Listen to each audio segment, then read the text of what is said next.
एक राजा था, उसके 12 बेटे थे। जब वे बड़े हो गए तब राजा ने उनसे कहा कि तुम्हें अपने अपने लिए एक एक पत्नी ढूंढ कर लानी है। लेकिन वह पत्नी एक ही दिन में सूत काटकर कपड़ा बुने, फिर उससे एक कमीज सिलकर दिखाए, तभी मैं उसे बहू के रूप में स्वीकार करूंगा। इसके बाद राजा ने अपने बेटों को एक एक घोड़ा दिया। वे सभी अपनी अपनी पत्नी खोजने निकल पड़े। कुछ ही दूर गए थे कि उन्होंने आपस में कहा कि वे अपने छोटे भाई को साथ नहीं ले जाएंगे। 11 भाई अपने छोटे भाई को अकेला छोड़कर चले गए। वह रास्ते में सोचने लगा कि वह आगे जाए या लौट जाए। उसका चेहरा उतर गया था। वह घोड़े से उतरकर घास पर बैठ गया और रोने लगा। रोते रोते अचानक चौंक गया।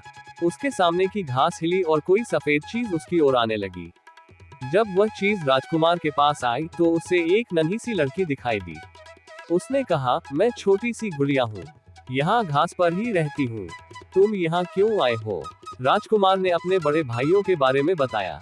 उसने अपने पिता की शर्त के बारे में भी बताया। फिर उसने गुड़िया से पूछा, क्या तुम एक दिन में सूत काटकर कपड़ा बुनकर एक कमीज सिल सकती हो? अगर यह कर दोगी तो मैं तुमसे शादी कर लूंगा। मैं अपने भाइयों के दुर्व्यवहारों के कारण आगे नहीं जाना चाहता।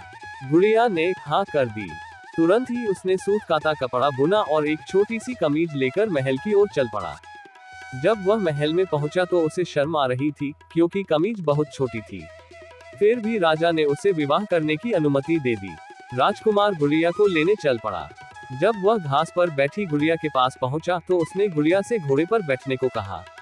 गुड़िया ने कहा, मैं तो अपने 2 चूहों के पीछे चांदी की चम्मच बांधकर उसमें बैठकर जाऊंगी। राजकुमार ने उसका कहना मान लिया। राजकुमार घोड़े पर सवार हो गया।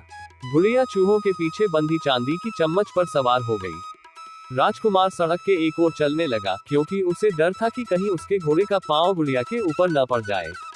गुड़िया सड़क के जिस ओर चल रही थी उस ओर एक नदी बह रही थी। अचानक गुड़िया नदी में गिर गई, लेकिन जब वह नदी के अंदर से ऊपर आई तो राजकुमार के समान बड़ी हो गई थी। राजकुमार बहुत प्रसन्न हुआ। राजकुमार महल में पहुंचा तो उसके सभी बड़े भाई अपनी अपनी होने वाली पत्नियों के साथ वहां आ चुके थे।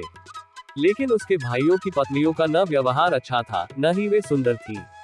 जब उन्होंने अपने भाई की सुंदर पत्नी को देखा तो वे सभी जल भून गए।